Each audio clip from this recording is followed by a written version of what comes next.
G'day and welcome to the channel. My name's Rowe. I'm a learning scientist and university lecturer who specialises in evidence-based teaching and the science of learning. And in today's episode, I'm going to be speaking about 5 tips to help you succeed in your studies. And in particular, I'm going to be focusing on things that are going to help you succeed in your senior years of high school. So for those of you who are trying to get into university, who are trying to get good jobs at the end of high school, this is a recipe for success for your studies to get you there.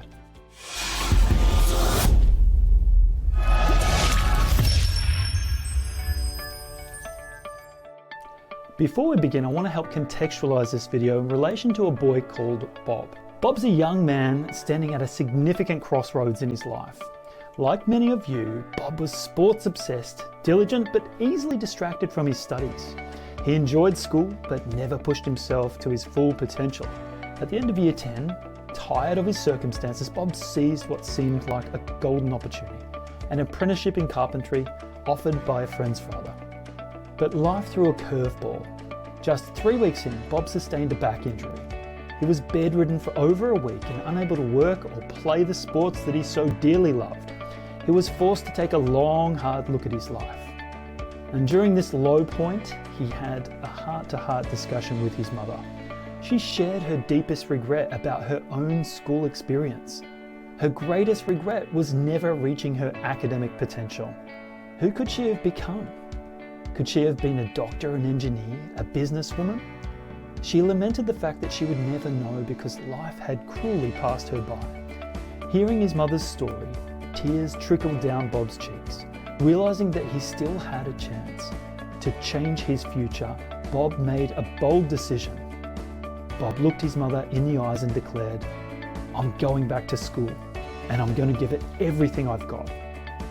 As he began his senior years of high school, he knew there were 2 paths ahead. The difficult road of dedication, discipline, and success, or the easy path of minimal effort, excuses, and inevitable disappointment. Bob chose to walk the path of success, and he enrolled back into school and commenced his final years of study. Now imagine Bob was one of your closest friends and he came to you for some advice. What's the advice that you would give him? If I was standing here having a conversation with 17-year-old Bob, these are the 5 tips for study success that I would give him. Study tip number 1 is first decide on what you want to achieve. In other words, what's your definition of success? This is really a goal-setting exercise. So some of the best ways to set goals are based on the work of Edwin Locke, who founded this idea of goal-setting theory way back when, and he looked at several features of goal setting that help you succeed in achieving that. Let's have a quick look. The first of these is to write about your goals at length. So be as specific as possible when you're writing those details about your goals. Make sure they're challenging yet attainable goals so that they're not unrealistically difficult or beyond you, but they're not so far within your comfort zone that you could achieve them in your sleep. Also think about a visual record of your progress so that you can help monitor and measure your progress towards achieving that goal. Look at action-orientated words when you're formulating and writing down the formula for success in achieving your goal. So break it down into actionable components rather than talking about simple outcomes like I want to achieve A+ in everything. I would redirect you to say, what are the steps involved in getting there? These are process-related actions rather than outcome-based goals. Right, so the process-related goals will help us achieve our outcome-related goals. So yes, I want to get 98.9 on my study scores, up in the top percentile with my grade point average, whatever those outcomes may be. Refine the language that will help you get there. What are the steps necessary to get there? I'm going to be studying at least an hour and a half of homework every night after school. I'm going to be getting coaching and tutorials from experts in the fields that I want to flourish in. Whatever those steps are to get you there is also equally important as the outcome. The other tip is to keep it private so that we don't want to go out there and start to have to fess up to people and feel this extra layer of guilt when we haven't achieved our goal, or we don't have to necessarily be accountable to people who don't have our best interests at heart. And also we have the flexibility of changing our goals without having to save face with people who think that we've broken a promise. Now, there is a common acronym to sum up some of these features of goal setting, and that is the SMART goal setting experience, to make your goals specific, measurable, actionable and achievable, realistic and time bound in how you set them, so putting a date on them and how long these things are going to take you. However, it's not a perfect framework for goal setting. I think it's a good framework, but it's not perfect. I think the key ideas are to be as specific as possible, to make them complex and difficult yet achievable. So I think those are the two really big features: specific goals that are difficult yet achievable, and really stretch you and inspire you into achieving them. Study tip number 2 is to punch procrastination in the face. So the question is, how do we procrastinate with procrastination itself? I've got 6 different methods for you to try. The first is start small, easy, and interesting. This is really like picking the low-hanging fruit of the tasks you've got to do. So when you've got a list of all of the things you want to achieve, start with what interests you most, what you're internally driven to achieve. Once you've got that down, you've got some momentum. You're no longer having to have what we call entry friction. This is the point at which you have a difficulty even starting a task. That's often the hardest part of the task, is the beginning. Once you've got that behind you, you have momentum. So start small, easy, interesting. The second point is to consider your future self. Who will you become if you end up doing the task? Is that somebody you prefer to be? How will that make you feel if you achieve that task and actually get on with the job? Versus, who are you going to become if you don't do this task? You know, that can make us feel uncomfortable enough to get our butts into action and begin when there's a lot of friction in front of us or a lot of anxiety and we're procrastinating that beginning. It just takes a look into the future of who we'll become if we don't do it to prompt us into action. So think of both. Who will your future self be if you do the task? Who will your future self be if you don't do the task? The next one is to make a consistent schedule so that your routines do the thinking for you. When you start to study every night between, say, 7 o'clock and 10 p.m., you're going to be feeling uncomfortable if you end up skipping that routine by the time you're a few weeks into it. So your body and your mind and your whole scheduling will reposition you and orientate you to feel like that scheduling, that routine, is going to scaffold your momentum to beginning your homework between 7 and 10 again, the subsequent night. And when you have those excuses, the schedule might be enough to push you in the direction to say no to those excuses and begin. The fourth tip is to be compassionate to ourselves if we veer off course. Sometimes we tell ourselves, this really negative self-talk, and we say, I'm not going to amount to anything. I procrastinate all the time. I never do what I think I should do. And you start to deride and devalue yourself. But you've got to be compassionate to yourself. So what does that mean? Practically, it means telling yourself, instead of saying, I'm not going to amount to anything, I always give up easily, I can learn from this. Maybe I haven't done this task yet, but I'm going to begin now. I might have lost an hour procrastinating on my phone. However, I'm going to begin now. And to start now is always better than to put it off in the future. All right, when's the best time to do something? It's yesterday. When's the second best time? It's now. The next tip is to have short work periods so that you can have incentives and achievable, realistic goals with your study habits. For example, if I tell you you've got to study for the next 10 hours, you're not going to be willing to start. You're not going to be motivated to begin in the first place because it's so overwhelming. It's like being at the base of Everest and saying, climb up the top there. You want to make this achievable by breaking it down into small chunks. Can you take the first 5 steps? Can you take the first 10 steps? And it's the same with study. One of these methods is called the Pomodoro method, where you study for 25 minutes on and you have 5 minutes off for a couple of rounds, then you have a larger break thereafter. These are different methods that don't have too much science. It's more common sense driving that.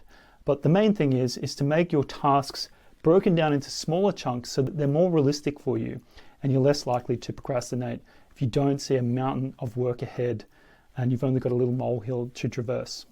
The final tip is to turn off this. This is my personal procrastination device and I'm an expert at it. When I've got this thing near me and it starts to ring or I get on social media, I can't stop.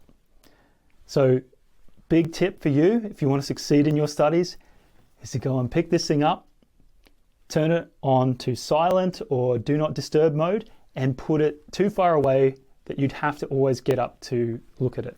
I usually put mine in another room where I can't see it for my periods of intense work that I don't want to be disrupted for. So take the temptation, put it in the other room. Now, I can't emphasize this last tip enough because really they're personal, professional procrastination devices that we carry around in our pockets, these things we call cell phones. And we know that a lot of us become easily addicted to that, to the point where it's difficult to get our eyes off our phone screen and begin study, let alone all the other things we've got to do during the day. One of the really depressing statistics I heard from Justin Romano, who's a child and adolescent psychiatrist, he said around 50% of smartphone users meet the basic criteria for phone addiction. Teens use around 9 hours per day, and that was in 2023 data. He referred to these things as addictive ticking time bombs in your pocket. So put that addictive ticking time bomb in another room before you begin your studies. So the big question I have for you is, how are you going to limit procrastinating? How are you going to procrastinate with procrastination? The third tip is to find your why. And this really means discovering and developing the deeper purpose for why you're studying in the first place.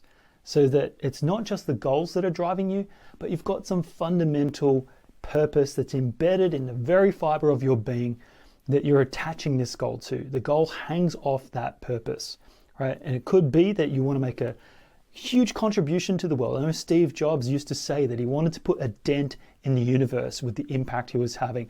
And he was maniacal and driven to achieve that. That was his purpose. And I believe he did that.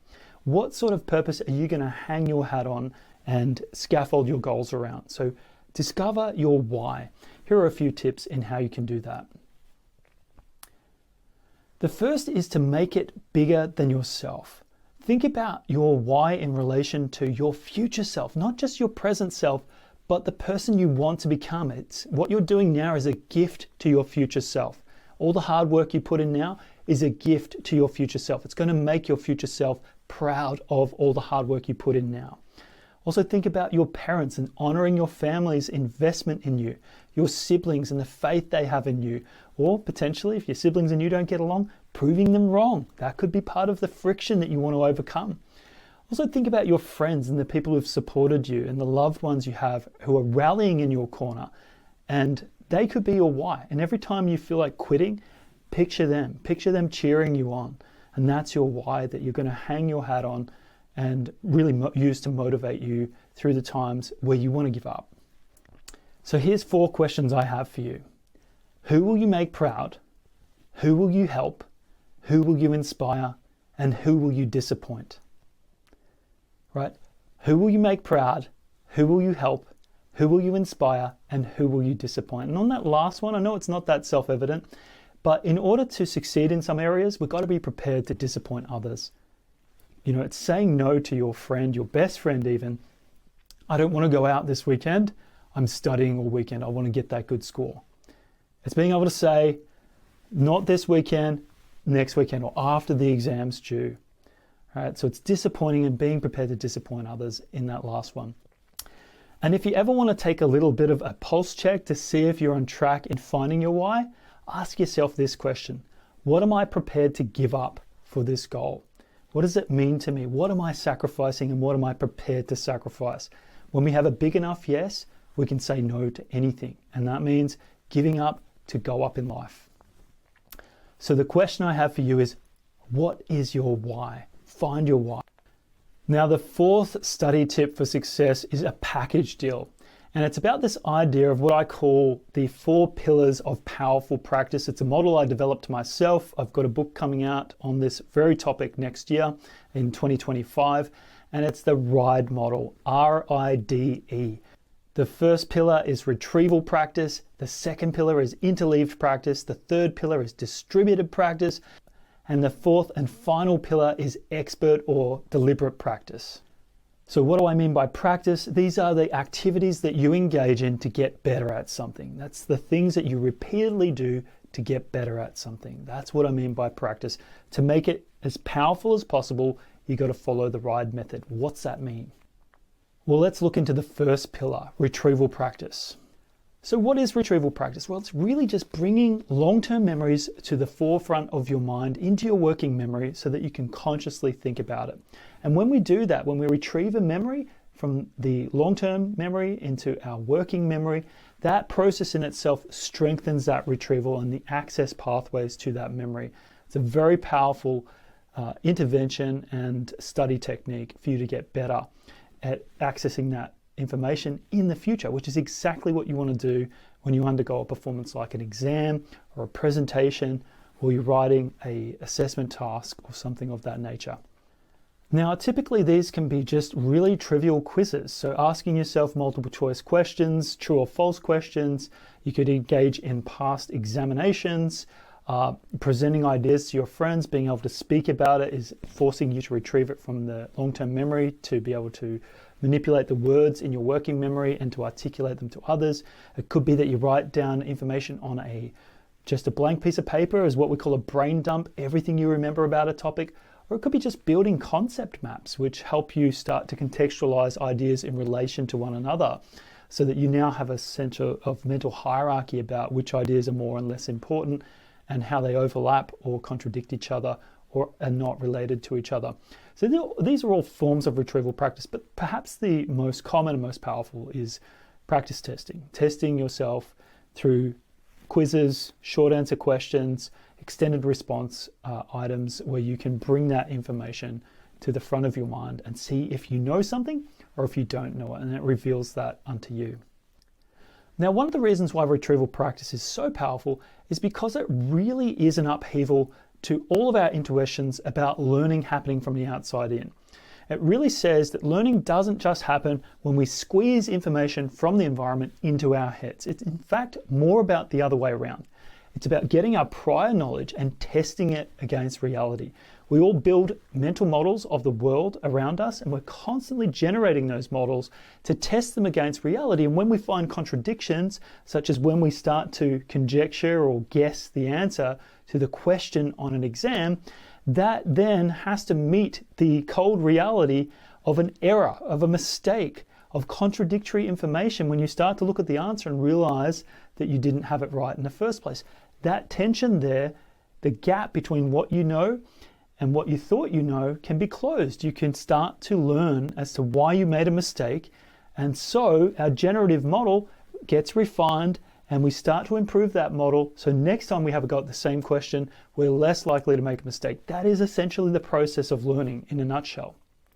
So learning is more about getting information out of your head than putting information in your head. It's testing the information that you've built, the ideas that you've built, testing them against reality. And we can do that with practice quizzes, short answer questions, asking friends to listen to your explanations and testing your ideas with your peers or your teachers and asking for feedback on that. Another thing I want to say here is that retrieval practice helps us overcome what we call retrieval blocking. That is when we have information that's in our long-term memory, we know it's there, but we can't retrieve it successfully at a time where we need to. Say, for example, when you're undertaking a presentation and you forget what to say next, or you're in a rehearsal for your drama where you're trying to put on a nice Shakespearean play, you forget the lines. Why is that? You know they're stored in your brain somewhere, but the anxiety perhaps is making it difficult to retrieve. Well, retrieval practice helps you overcome that friction. So the more you retrieve that information, you overcome that retrieval blocking. So it's not just about having the information in your head, it's about being able to successfully bring it to the front of your mind. That's why retrieval practice is unique. It's not just about the fidelity of storing the information in long-term memory. It's about the process of being able to create an information highway so that it can be easily brought to the front of your mind.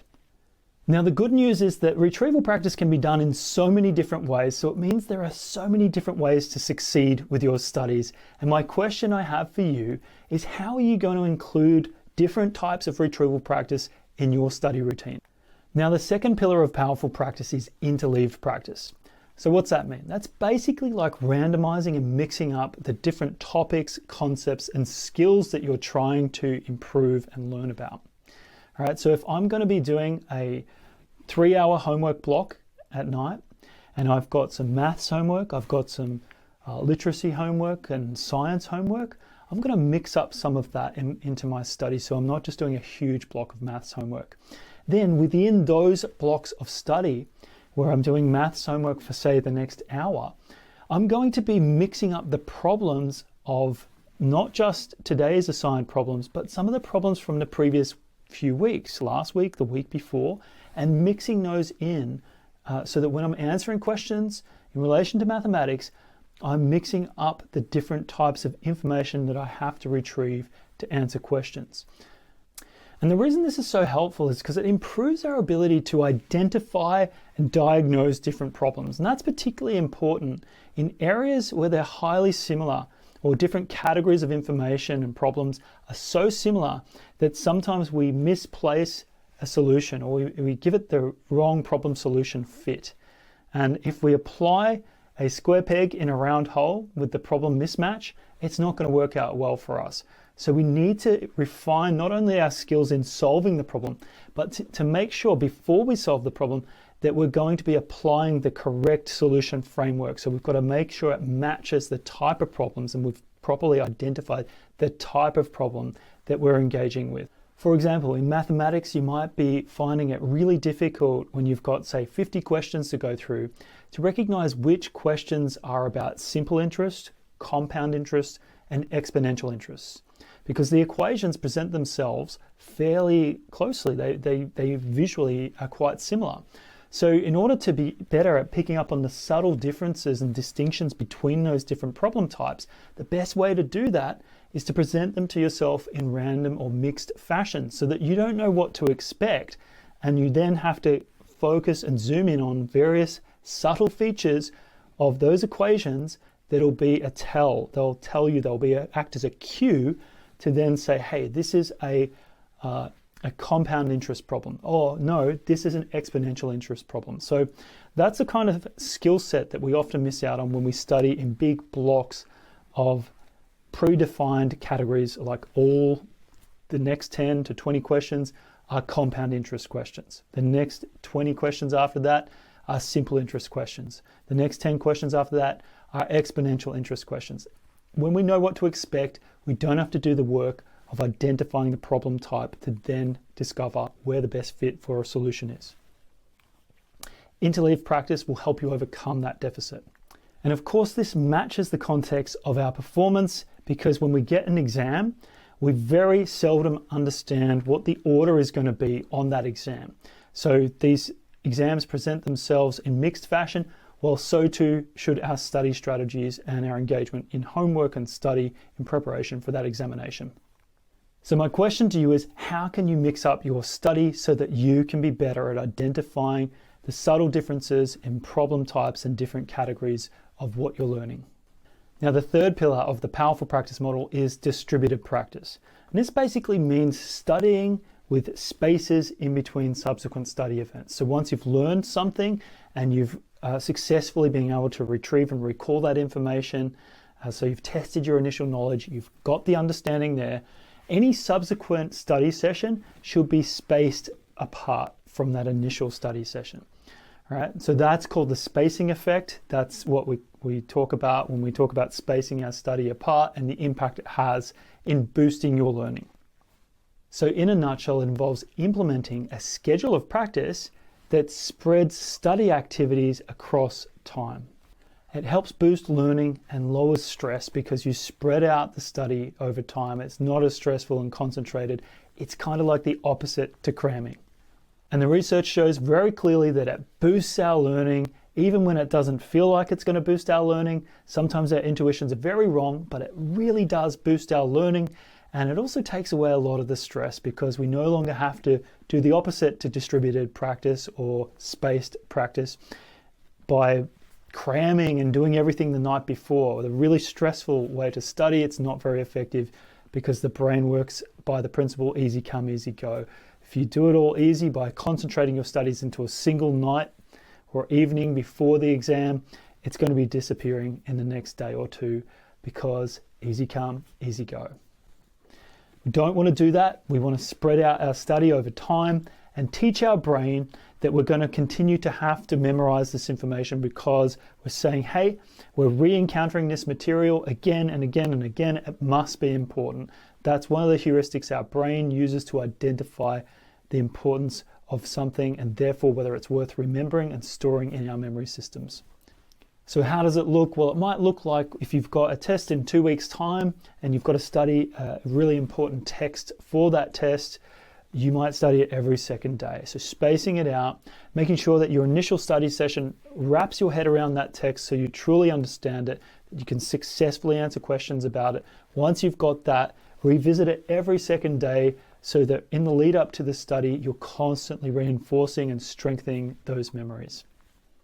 And the advice here is to practice like you're watering a plant. That is, don't pour all the water on it at once and hope it can be okay for the next 3 months. Do little bits often. A little bit of watering every couple of days is going to keep the plant alive and flourishing rather than pouring it all on at once like you would if you're cramming. So same principle with study. Don't cram, don't pour all your time into the study in one sitting, spread it out over time. So my question to you is, how can you maximize the space between your restudy episodes over time so that you can maximize the distribution of your practice events in your study routine? Now, the fourth pillar in this 4 pillars of powerful practice is this idea of expert, or otherwise known as deliberate practice. What does that mean? So that means we're talking about practice that is goal-orientated, pushing yourself beyond your comfort zone, focusing on improving your weaknesses, so targeting your deficits and trying to turn them into strengths, and working with a professional or a coach or a teacher to gain feedback on how to do just that. So really it's a macro framework of making your practice so powerful that you approach it like an athlete. That's why we talk about it as expert practice. So you're looking at it just as an athlete would, where you're sitting there with a coach or a teacher to help plan out the best possible study routines, maximizing feedback to correct the errors and to focus on constantly improving so that no study is wasted and that you don't just go into mindless rote learning. Right, that would be a travesty according to this type of practice. It's all about expert practice. So in a nutshell, expert practice is about identifying your weak spots in your knowledge, in your learning, in your skills, and then working on those with targeted, deliberate, focused practice, mastering them, and constantly seeking and getting feedback from an expert, another expert, who's going to help you improve in those areas, getting feedback on how to improve those weaknesses so they turn into strengths. If there was a recipe book for this, it would have been written by the late and great Anders Ericsson. He had a book that I highly recommend. It's called Peak, and he had at least 4 ingredients for this. He talked about effort plus time plus focus plus coaching equals expert practice. So what was that recipe? Effort, time, focus, coaching, including feedback, equals expert practice. And really, just to sum it all up, it's about approaching your studies like an athlete would approach their sport. Right? When they're practicing for that sport, they are serious about it. They seek all the methods possible to improve. That's how we should be if we want to excel in our studies. So the question I have for you is, how can you approach your study in the same way that an elite athlete will approach their sports?